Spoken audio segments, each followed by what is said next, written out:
జూబ్లీహిల్స్ ఉప ఎన్నికలో కారుకు బుల్డోజర్ కు మధ్యనే పోటీ ఉందని ఈ నెల 11వ తేదీన కాంగ్రెస్ పార్టీని పచ్చడి చేయాలని బీఆర్ఎస్ వర్కింగ్ ప్రెసిడెంట్ కేటీఆర్ ఓటర్లకు పిలుపునిచ్చారు. జూబ్లీహిల్స్ ఉప ఎన్నిక నేపథ్యంలో వెంగళరావు నగర్ డివిజన్లో ఏర్పాటు చేసిన రోడ్ షోలో కేటీఆర్ పాల్గొని ప్రసంగించారు. రెండేళ్ల కాంగ్రెస్ ప్రభుత్వంలో రేవంత్ రెడ్డి సీఎం అయ్యాక ఎవరికైనా మంచి జరిగిందా? అరచేతిలో వైకుంఠం చూపించి అడ్డగోలు మాటలు చెప్పి అధికారంలోకి వచ్చారు. 6 గ్యారెంటీలు యాదికున్నాయా? డైలాగులు కొట్టి ఓట్లు కొల్లగొట్టి అధికారంలోకి వచ్చారని కేటీఆర్ విమర్శించారు.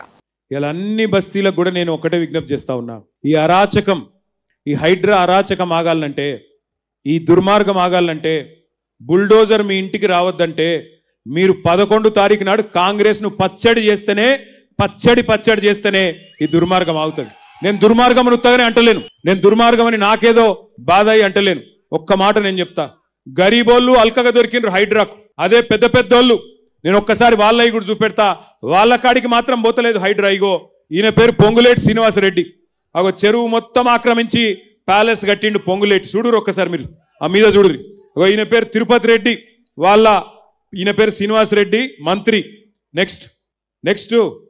నెక్స్ట్ తిరుపతి రెడ్డి, రేవంత్ రెడ్డి వాళ్ళ అన్న. ఆ పక్కకున్నాడు చూడు రఘు, తిరుపతి రెడ్డి. ఆయన మొత్తం చెరువు లోపల కట్టిండు, ఆడికి పోదు హైడ్రా.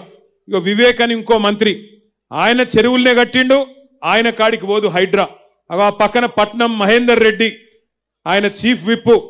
మొత్తం తాలాబ్ మధ్యలో కట్టిండు, చెరువు మధ్యలో కట్టిండు, ఆడికి పోదు హైడ్రా.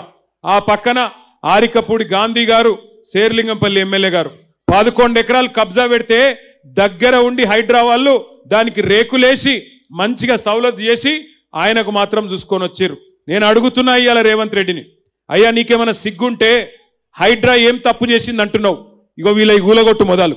నీకు సిగ్గుంటే, నీ ప్రభుత్వానికి ఇజ్జతుంటే ముందు ఈ దుర్మార్గుల గులగొట్టు, ఆ తర్వాత గరీబుల మీదికి రా. హైదరాబాద్ లో గరీబోడు తేరగా దొరికిండు, బలిసినోడు మాత్రం నీకు కళ్ళబడతలేడా? ఇంత దుర్మార్గం జరుగుతుంటే, ఇంత కిరాతకం నీ హైడ్రా చేస్తుంటే ఏం తప్పు చేసింది హైడ్రా అని అడుగుతావా? ఇలా హైడ్రాని అడ్డం పెట్టుకొని బ్లాక్ మెయిల్ చేసుకుంటా, బిల్డర్ల దగ్గర పైసలు గుంజుకుంటా, ల్యాండ్ యజమానుల దగ్గర పైసలు గుంజుకుంటా ఢిల్లీకి మూటలు పంపుతున్నాడు రేవంత్ రెడ్డి తప్ప హైడ్రాతోని లాభపడ్డాడు ఒక్క మనిషి కూడా లేడు.